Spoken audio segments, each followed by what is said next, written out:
कैसे हैं मित्रों। चलिए, उम्मीद करते हैं आप स्वस्थ होंगे, मस्त होंगे।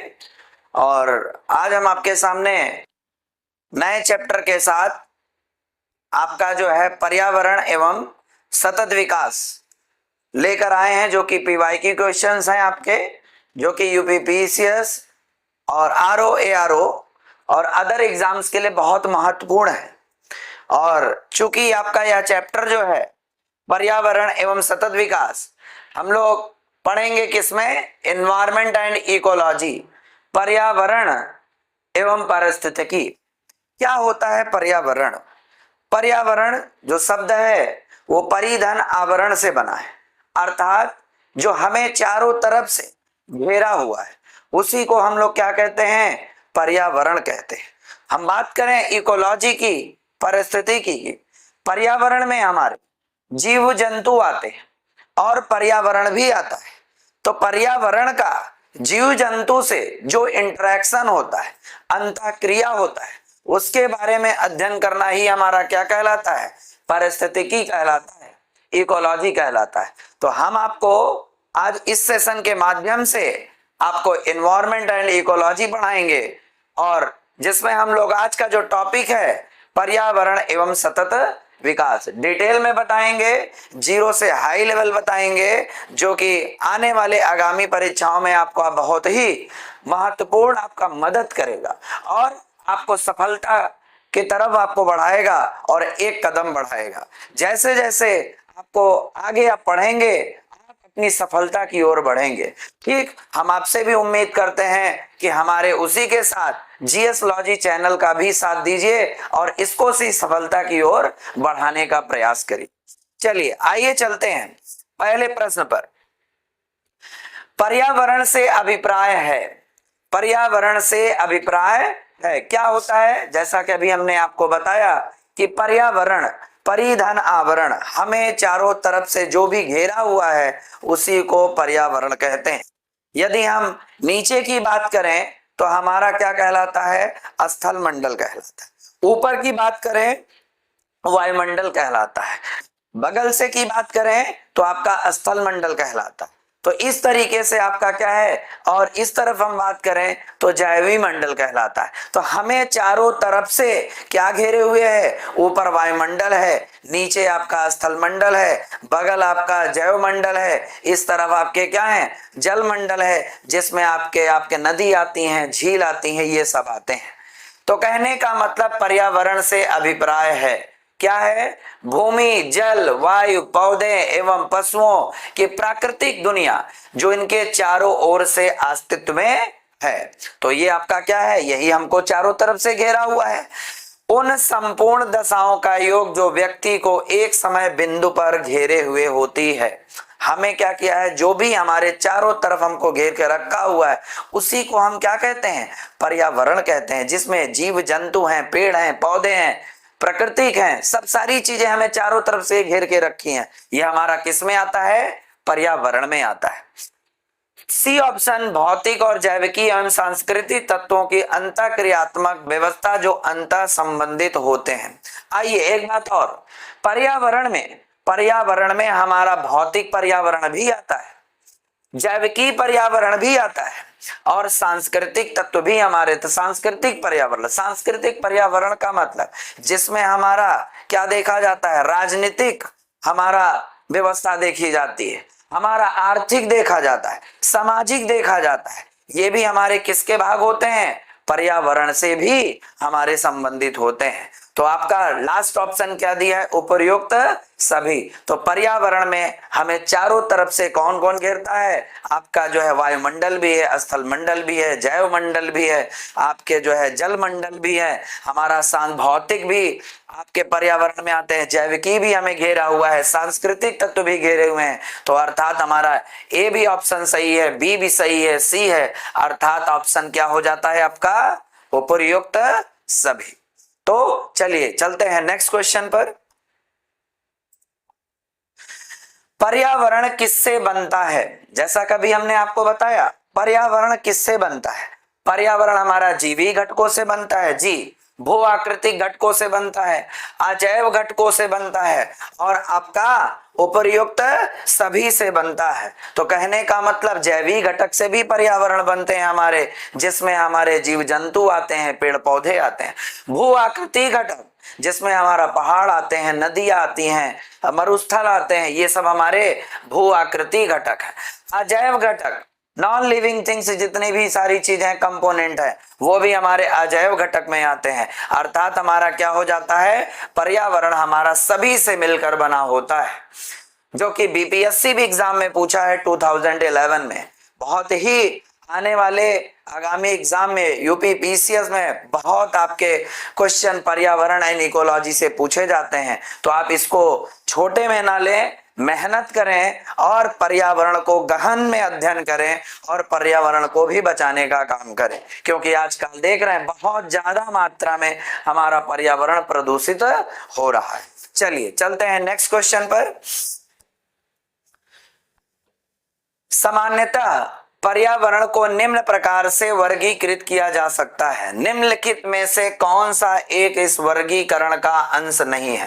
पर्यावरण, पर्यावरण हमने किसके क्या बताया, पर्यावरण में भौतिक पर्यावरण आता है, जैविकी पर्यावरण भी आता है, सांस्कृतिक पर्यावरण भी आता है। तो अर्थात हमारा इसमें क्या पूछ रहा है, कौन सा इस वर्गीकरण का अंश नहीं है। भौतिक पर्यावरण भी आता है, सांस्कृतिक भी पर्यावरण आता है, जैविकी पर्यावरण आता है, तो क्या नहीं आता है आपसे पूछ रहा है। तो आपका यहाँ पर परिचालन पर्यावरण नहीं आता है। तो आपका ऑप्शन कौन सा सही हो जाएगा इसके लिए, इसको प्रश्न के लिए आपका ऑप्शन नंबर ए हो जाता है। बाकी ये सब आपके पर्यावरण के प्रकार हैं, घटक हैं, जिसमें भौतिक भी आता है, सांस्कृतिक भी आता है और जैविकी भी आता है। चलते हैं नेक्स्ट प्रश्न की ओर। नीचे दो कथन दिए गए हैं, जिनमें एक को कथन तथा दूसरे को कारण कहा गया है। ये असर्शन और रीजन बेस्ड क्वेश्चन है, जिसमें कथन दिया गया है, क्या दिया गया है, सतत विकास मानव समाज के कल्याण हेतु महत्वपूर्ण है। क्या बात कर रहा है, सतत विकास। सतत विकास का मतलब क्या होता है, सस्टेनेबल डेवलपमेंट। सस्टेनेबल डेवलपमेंट का मतलब होता है भविष्य को ध्यान में रखते हुए आज के समय में क्या करना, विकास करना, जिससे कि हमारे आने वाले पीढ़ीगत के लिए क्या हो, नुकसानदेह ना हो। तो उसी को हम लोग क्या कहते हैं, सतत विकास कहते हैं। क्या कहते हैं, सतत विकास कहते हैं। और सतत विकास मानव समाज के कल्याण हेतु महत्वपूर्ण है। जी, ये आपका स्टेटमेंट क्या है, सही है। दूसरा कारण, सतत विकास से अभिप्राय ऐसे विकास से है जो भावी पीढ़ियों की जरूरतें पूरा करने की योग्यता को प्रभावित किए बिना वर्तमान समय की आवश्यकताओं को पूरी करे। तो मित्रों, आपसे मैं अनुरोध करूंगा कि आपको क्या करना है, भविष्य को, जो आने वाली पीढ़ी है, उसको ध्यान में रखते हुए हमें अपने क्या करना है, जो भी हमारे संसाधन है, जो भी रिसोर्स है, पेट्रोल है, ईंधन है, ऊर्जा है, बिजली ऊर्जा है, इसका क्या करना है, प्रयोग सीमित में करना है, जिससे कि आने वाले हमारे पीढ़ियों के लिए समस्या ना उत्पन्न हो। और इसी को हम लोग क्या कहते हैं, सतत विकास। जब हम भविष्य को ध्यान में रखते हुए आज के हिसाब से हम प्रयोग करते हैं तो उसे हम सतत विकास कहते हैं, सस्टेनेबल डेवलपमेंट कहते हैं। ठीक इसी तरीका मित्र आपसे मैं कहता हूं कि आप भी अपने भविष्य को ध्यान में रखते हुए आज क्या करना है, आपको मेहनत करना। अपने अंदर से जो भी डाउट है, जो भी समस्या है, नहीं प्रश्न आ रहा है, उसको बाहर निकालिए और आपके अंदर आपकी फ्री स्पेस बचेगा। अच्छे नॉलेज को ग्रहण करिए ताकि आने वाला जो पीढ़ी हो, भविष्य हो, वो आपका उज्जवल हो और उसके लिए समस्या ना हो, और ताकि आपका आज के वर्तमान समय में आपका सतत विकास हो पाए। चलिए, तो क्या पूछता है, कारण, सतत विकास से अभिप्राय ऐसे विकास से है जो भावी पीढ़ियों की जरूरत पूरा करने के लिए योग्यता के प्रभावित किए बिना वर्तमान समय की आवश्यकताओं को पूरा करे। तो इसका मतलब आपका ये भी कथन क्या है, कथन ए का ये सही क्या है, कारण है। अर्थात आपका कोट क्या दिया है, ए तथा आर दोनों सही है। जी, ए भी सही है, आर भी सही है, तथा आर कथन ए का सही व्याख्या है। जी, ए का जो है आर कथन का सही व्याख्या करता है। यहां पर बी गलत है, सी भी गलत है, डी भी क्या है आपका। आइए चलते हैं नेक्स्ट क्वेश्चन पर। क्वेश्चन नंबर 5, निम्नलिखित घटनाओं को कालानुक्रमिक क्रम में व्यवस्थित कीजिए तथा नीचे दिए गए कूट से सही उत्तर चुनिए। कालानुक्रमिक क्रम अर्थात कौन सी घटना घटित पहले हुई है और उसके बाद कौन सी घटना घटी है, आपको इसी क्रम में क्या करना है, व्यवस्थित किया करना है और सही उत्तर चुनना है। जैसे आपको क्या दिया है, सबसे पहले रियो पृथ्वी शिखर सम्मेलन, रियो पृथ्वी शिखर सम्मेलन, ब्रटलैंड आयोग रिपोर्ट का प्रकाशन, मॉन्ट्रियल प्रोटोकॉल का प्रवर्तन और the limit to growth report का प्रकाशन। क्या है रियो पृथ्वी शिखर सम्मेलन? रियो पृथ्वी शिखर सम्मेलन आपका क्या है, यह आपके पृथ्वी पर मंडरा रहे जो भी संकट, जैसे आपका ग्लोबल वार्मिंग और आपका जो है बहुत सारे प्रदूषक जो पर्यावरण को अफेक्टेड कर रहे हैं, तो सबसे पहले क्या किया गया, रियो पृथ्वी शिखर सम्मेलन आपका किया गया, जो कि 1992 में किया गया था। किसमें किया गया था? 1992 में शिखर सम्मेलन रियो डी जनेरियो शहर में आपका ये सम्मेलन किया गया था। क्या है ब्रटलैंड आयोग रिपोर्ट का प्रकाशन? ब्रटलैंड आयोग रिपोर्ट का प्रकाशन को हम लोग सतत विकास के लिए भी नाम से जानते हैं। सतत विकास अर्थात पीढ़ी, आने वाले पीढ़ियों को ध्यान में रखते हुए आज के वर्तमान समय में जो भी हमारे भौतिक संसाधन है उसको क्या करना, प्रयोग करना, जिससे आने वाले पीढ़ियों के लिए हमारा समस्या ना उत्पन्न हो। तो ये आपका जो हुआ था, ये आपका अप्रैल आपका 1987 में हुआ था। थर्ड नंबर क्या दिया है, मॉन्ट्रियल प्रोटोकॉल का प्रवर्तन। मॉन्ट्रियल प्रोटोकॉल किससे संबंधित है? यह संबंधित है हमारा ओजोन परत के क्षरण से। ओजोन परत, जैसा कि आप जानते हैं, हमारे पृथ्वी से लगभग 15 किलोमीटर से लगभग 50 किलोमीटर की ऊंचाई पर एक ओजोन परत पाई जाती है। ऑक्सीजन का एक समस्थानिक रूप है और उसी से हमारा एक लेयर पाया जाता है जो कि सूर्य के प्रकाश आने वाली परावैंगनी किरणों को रोकती है। तो उसके क्षरण के लिए जो भी प्रदूषक जिम्मेदार होते हैं उसके लिए भी आपका क्या लाया गया, मॉन्ट्रियल प्रोटोकॉल का प्रवर्तन लाया गया, जो कि आया था आपका सितंबर आपका 1987 में आया था। फिर इसके बाद आता है last, the limit to growth report का प्रकाशन। The limit to growth report का जो प्रकाशन हुआ था 1976 में हुआ था।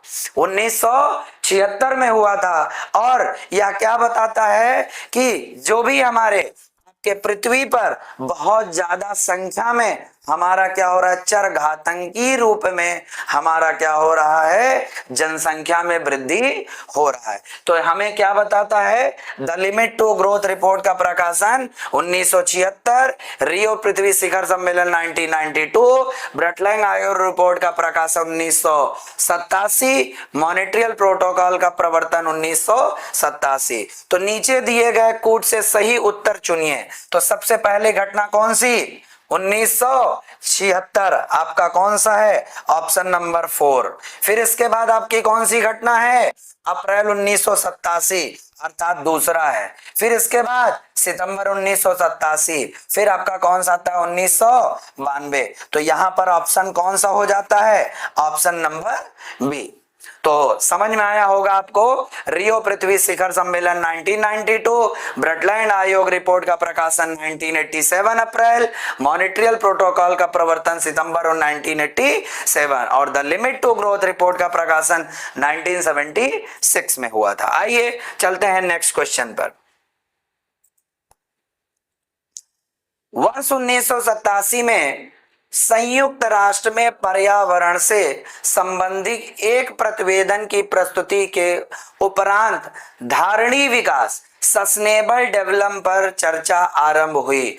क्या था वह प्रतिवेदन था, कैसा था, जलवायु परिवर्तन पर पहला प्रतिवेदन था, अवर कॉमन फ्यूचर था, जल परिवर्तन पर दूसरा प्रतिवेदन था, पांचवा मूल्यांकन प्रतिवेदन था। साधारण जो भी हमारा धारणी विकास है, धारणी विकास को क्या किया गया था, WCED के रिपोर्ट में आपके आवर कॉमन फ्यूचर में बताया गया था कि भविष्य में आने वाली जो पीढ़ी है हमारी, उसको ध्यान में रखते हुए वर्तमान समय में जो भी भौतिक संसाधन है उसका क्या करना है, प्रयोग करना है, जो कि किसमें बताया गया था, आवर कॉमन फ्यूचर। तो धारणी विकास में जो भी चर्चाएं की गई थी वो आपका किसमें किया गया था, आवर कॉमन फ्यूचर में कहा गया था, जो कि WCED की एक रिपोर्ट में कहा गया था। चलिए आइए चलते हैं नेक्स्ट क्वेश्चन पर। धारणी विकास किसके उपयोग के संदर्भ में अंतर पीढ़ीगत संवेदनशीलता का विषय है। तो यहां पर अगर हम बात करें धारणी विकास किसके उपयोग के संदर्भ में अंतर पीढ़ीगत संवेदनशीलता का विषय है, प्राकृतिक संसाधन का, भौतिक संसाधन का, औद्योगिक संसाधन का, सामाजिक संसाधन का। अगर हम इसकी बात करें तो आपका धारणी विकास किससे संबंधित है, हमारा प्राकृतिक संसाधन से। हमें क्या करना है, जो भी हमारे प्राकृतिक संसाधन है उसको क्या करना है, भविष्य को ध्यान में रखते हुए वर्तमान समय में प्रयोग करना है, जिससे कि आने वाले हमारे पीढ़ियों के लिए समस्या ना हो। तो हमारा किसमें हो जाएगा, प्राकृतिक संसाधन में हो जाएगा। आपका भौतिक संसाधन नहीं, औद्योगिक संसाधन नहीं, सामाजिक संसाधन नहीं। तो धारणी विकास किसकी की व्याख्या करता है, किसके संदर्भ में बताता है, प्राकृतिक संसाधन के बारे में बताता है। आइए चलते हैं नेक्स्ट क्वेश्चन पर।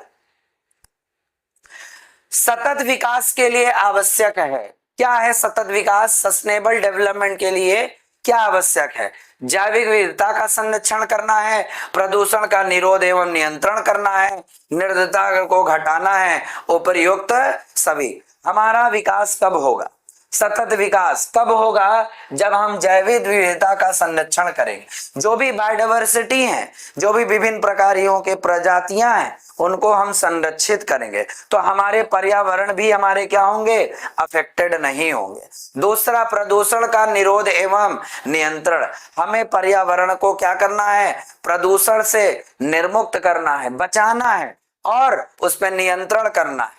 सी, निर्धनता को भी घटाना है। यदि हम निर्धनता को नहीं घटाएंगे, निर्धनता को नहीं घटाएंगे, हम गरीब होते जाएंगे तो हमारा विकास कैसे होगा, हमारा नहीं विकास होगा। हमारे पर्यावरण में विभिन्न प्रकार के आपके उथल पुथल होंगे, प्रक्रियाएं घटित होंगी, जिससे हमारा क्या होगा, सतत विकास पर भी क्या होगा, प्रभाव पड़ेगा। अर्थात यहाँ पर हमारा क्या हो जाता है, सतत विकास के लिए क्या आवश्यक है, जैविक विविधता का संरक्षण भी जरूरी है, प्रदूषण का विरोध एवं नियंत्रण भी जरूरी है और साथ ही साथ निर्धनता को भी घटाना है। अर्थात डी ऑप्शन क्या दिया हुआ है, उपयुक्त सभी। तो इस प्रश्न के लिए आंसर क्या हो जाता है, आपका प्रश्न नंबर, आपका ऑप्शन नंबर डी हो जाता है। चलिए आइए नेक्स्ट क्वेश्चन पर चलते हैं। निम्नलिखित पर विचार कीजिए। क्या विचार करना है आपको, दिया है प्रकाश संश्लेषण, श्वसन, जैव पदार्थों का अपक्षय, ज्वालामुखी। उपयुक्त में से कौन सी क्रियाएं पृथ्वी के कार्बन चक्र में कार्बन डाइऑक्साइड जोड़ती है।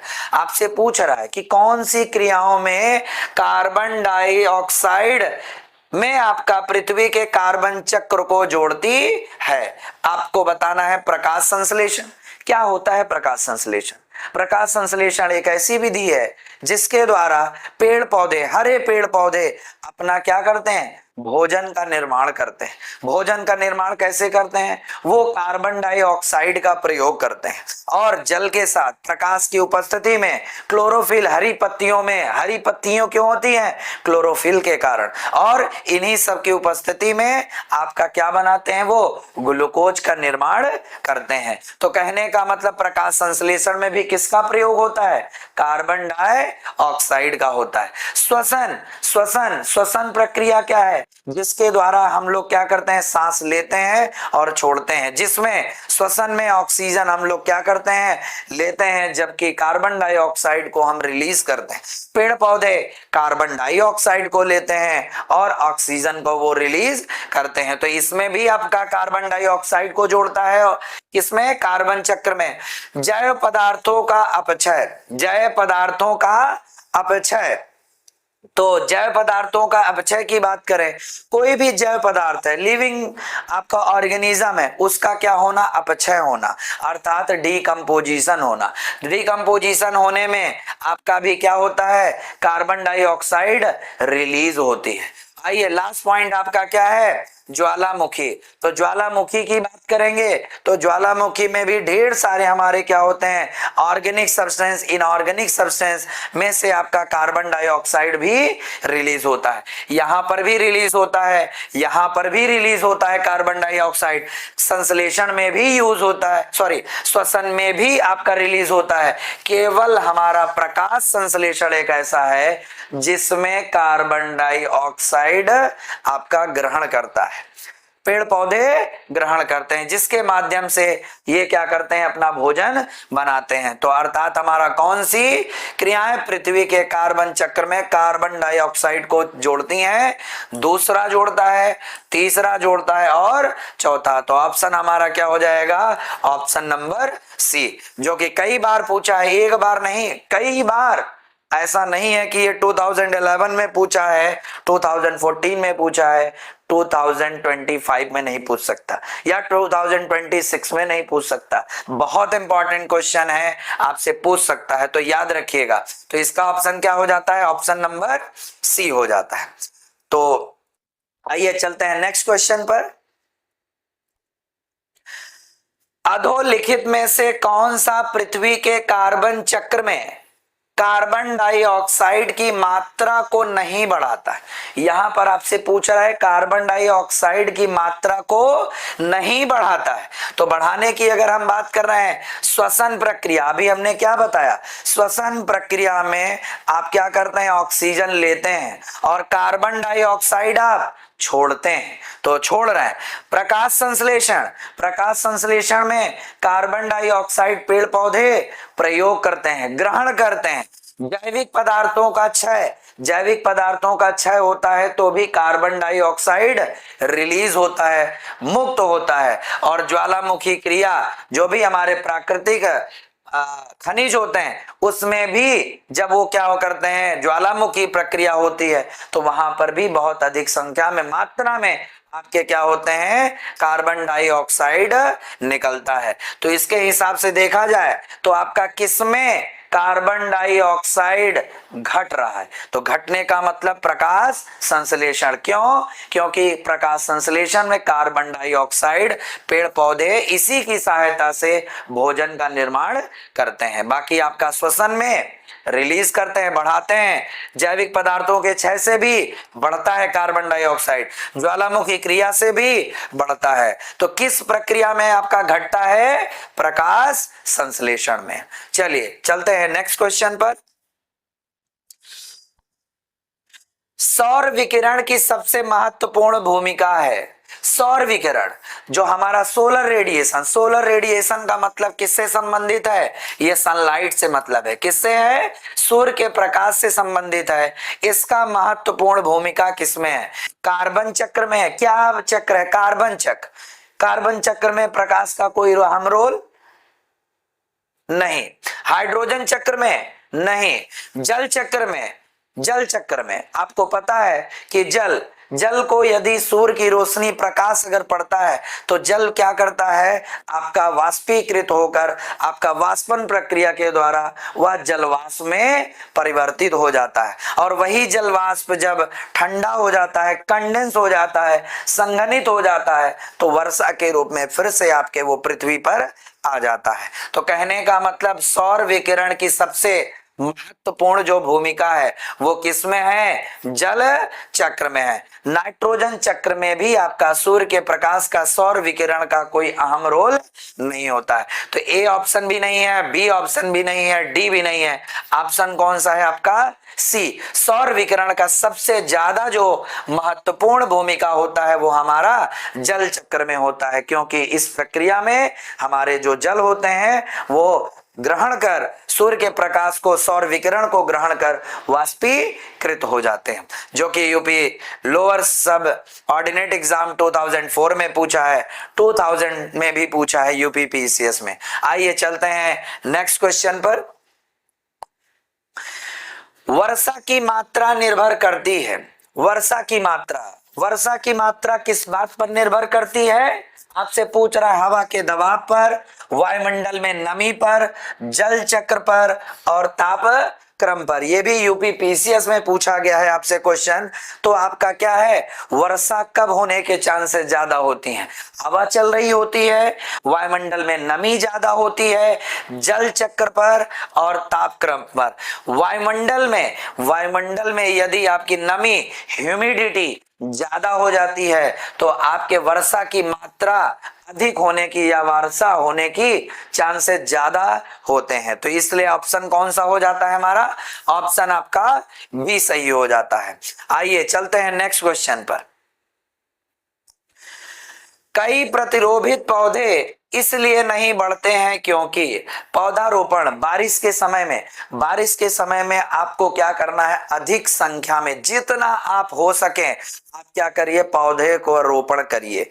आप कटिंग करिए, ग्राफ्टिंग करिए, लेयरिंग करिए, छोटे छोटे पौधे लगाइए, बड़े बड़े सबसे ज्यादा आपको क्या करना है, आपको अपने पर्यावरण से प्रेम करना है, प्यार करना है आपको। यदि आप देश से प्यार करते हैं तो आपको अपने परिवार से भी प्यार करना पड़ेगा, अपने पर्यावरण से भी प्यार करना पड़ेगा। इसलिए मैं आपसे रिक्वेस्ट करता हूं, आपसे बहुत ज्यादा आप क्या करना है, आने वाले बारिश में क्या करना है, अधिक संख्या में पेड़ पौधों को क्या करना है, रोपण करना है। यदि आप अपने पर्यावरण को शुद्ध करना चाहते हैं, आप अपने आप को सतत विकास में लाना चाहते हैं, अपने भविष्य के लिए अच्छा करना चाहते हैं, इसलिए आप क्या करिए, आने वाले बारिश में सबसे ज्यादा पौधारोपण करिए। इससे भी देखिए क्वेश्चन पूछा है, कई प्रतिरोपित पौधे इसलिए नहीं बढ़ते हैं क्योंकि आप क्या करते हैं, नया जब प्लांट लगाते हैं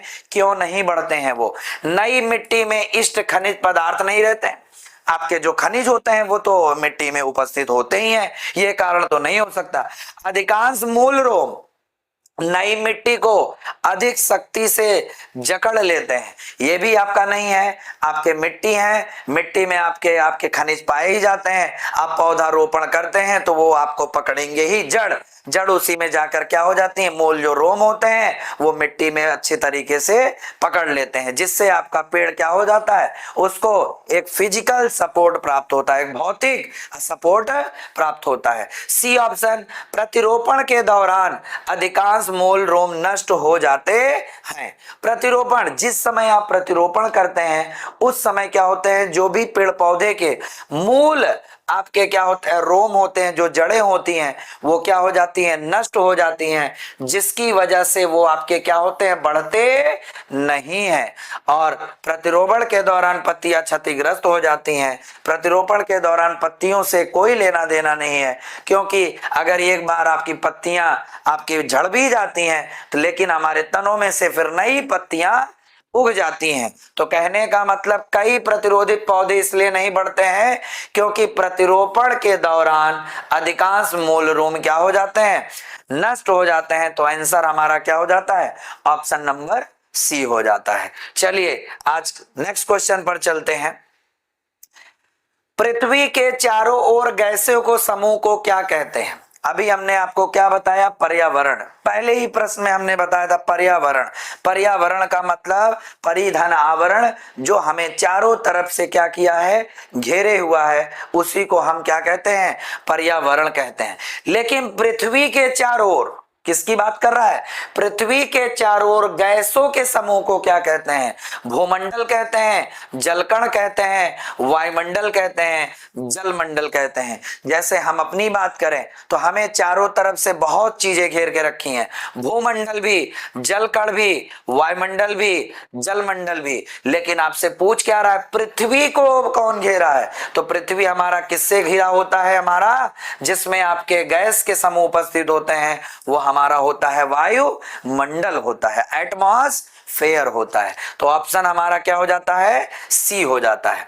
नेक्स्ट लास्ट क्वेश्चन आज का इस सेशन का, वायु क्या है? वायुमंडल क्या है बताइए? गैसों का एक समूह है जिसमें विभिन्न प्रकार की आपके गैसें उपस्थित है, नाइट्रोजन है, ऑक्सीजन है और 1% आपकी अदर गैसेज उपस्थित हैं। तो वायु क्या है बताइए? एक यौगिक है, एक तत्व है, मिश्रण है, एक विद्युत अपघटय है, जो कि बीपीएससी एग्जाम में पूछा गया है। तो वायु क्या है बताइए? एक हमारा गैसों का मिश्रण है जिसमें सबसे अधिक मात्रा में नाइट्रोजन 78% होता है और ऑक्सीजन 21% और 1% में हमारे अदर गैसेस पाए जाते हैं। कार्बन डाइऑक्साइड हो गया, आर्गन हो गया, अदर गैसेस पाए जाते हैं। आपको उम्मीद करता हूं कि आपका जो हमारा पहला सेशन है पर्यावरण एंड इकोलॉजी का, फर्स्ट चैप्टर जो हमने आपको बताया वो क्या बताया? पर्यावरण एवं सतत विकास। आपको क्या करना है? अपना विकास भी देखना है और आने वाले भविष्य का भी विकास देखना है। इसलिए आपसे मैं आग्रह करता हूं कि आप मेहनत करिए, अपने अंदर जो भी डाउट है, जो भी संदेह है, उसको बाहर निकालिए। बाहर निकालेंगे आप तो आपके दिमाग में फ्री स्पेस होगा, आप अच्छे नॉलेज को गेन करेंगे, आप अपना अध्ययन पे फोकस कर पाएंगे और आने वाले विकास के लिए, आने वाले फ्यूचर के लिए आप सफल होंगे और तभी जाकर उनका क्या होगा? विकास होगा। और आप जीएस लॉजी चैनल को भी विकास में ले आना है, आपको इसका साथ देना है। इसका विकास होगा तो आपका विकास होगा, क्योंकि हम आपको जो भी पढ़ा रहे हैं उसको आपको याद कराएंगे और अच्छे से बताएंगे, तब जाके आप एग्जाम में बैठेंगे और आप वहां पर क्वेश्चन को अच्छे तरीके से हैंडल करेंगे, सॉल्व करेंगे और आपको रिजल्ट आपका निकलेगा तो आप फाइनली सेलेक्ट होंगे। इसलिए आपसे मैं ज्यादा से ज्यादा आपसे आग्रह करता हूं कि जीएस लॉजी चैनल को भी शेयर करिए, सब्सक्राइब करिए।